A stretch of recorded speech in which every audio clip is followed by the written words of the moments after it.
પ્રસંગ પહેલો છે પ્રતાપગઢનો। લાખા બાપા એક વખત ભાદરવા વદી ચતુરાદશીનો ઓછવ હતો। સવારે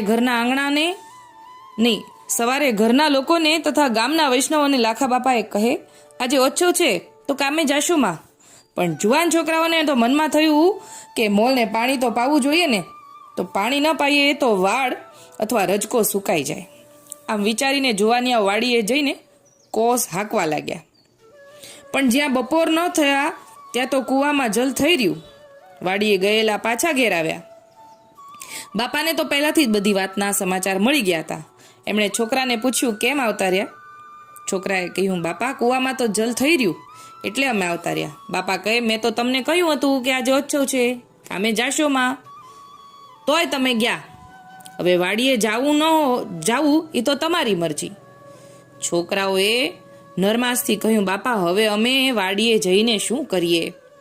પછી અમાસને દિવસે સવારે અપરસમાં નાઈને લાખા બાપાએ નદીમાંથી જળની ટબુડી ભરી, એટલે નાની લોટી ભરી, વાડીએ જઈને ભગવત સ્મરણ કરીને મંડાણ ઉપરથી ટબુડીનું જળ કૂવામાં રેડ્યું। ત્યાં તો પાતાળમાંથી જળનો ધોધ વછૂટ્યો અને પાણીના જોશથી કાંકરીઓ ઉડવા લાગીને 1 કલાકમાં તો કૂવો ચિક્કાર ભરાઈ ગયો।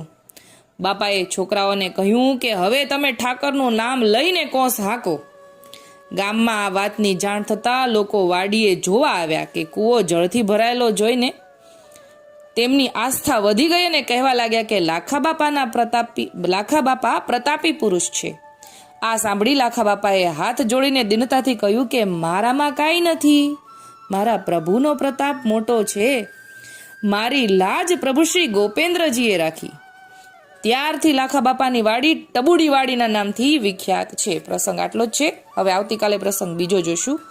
લાખા બાપાને આપણા દંડવત પ્રણામ પહોંચે।